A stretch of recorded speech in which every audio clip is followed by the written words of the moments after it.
Paul VI, 1968, Humanae Vitae. Serious consequences of the use of contraception. Responsible individuals will quickly see the truth of the Church's teachings about contraception. If they consider what consequences will follow from the methods of contraception and the reasons given for the use of contraception, they should first consider how easily it will be for many to justify behavior leading to marital infidelity, or for a gradual weakening in the discipline of morals.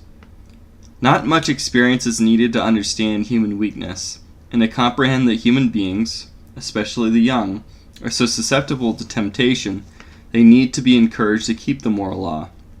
It is wrong to make it easy for them to violate this law.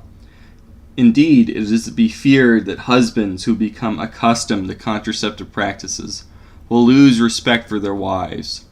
They may come to disregard their wives' psychological and physical equilibrium and use their wives as instruments for serving their own desires.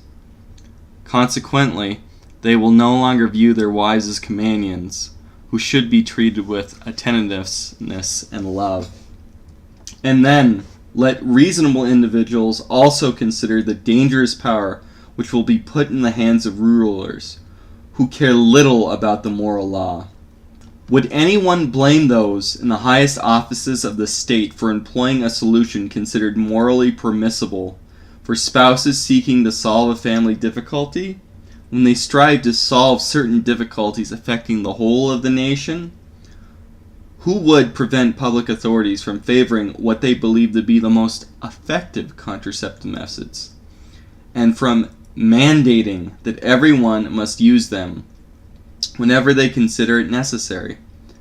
And clearly it would come about that people who desire to avoid the difficulties that are part of the divine law, difficulties that individuals, families, and society may experience, will hand over to the will of the public authorities the power of interfering in the most exclusive and intimate mission of the spouse.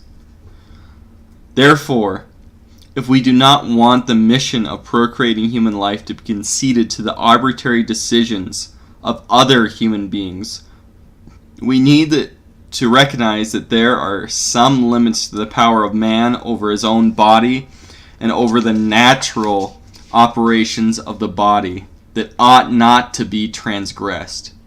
No one, neither a private individual nor a public authority, ought to violate these limits, for these limits are derived from the reverence owed to the whole of the human body and its natural operations.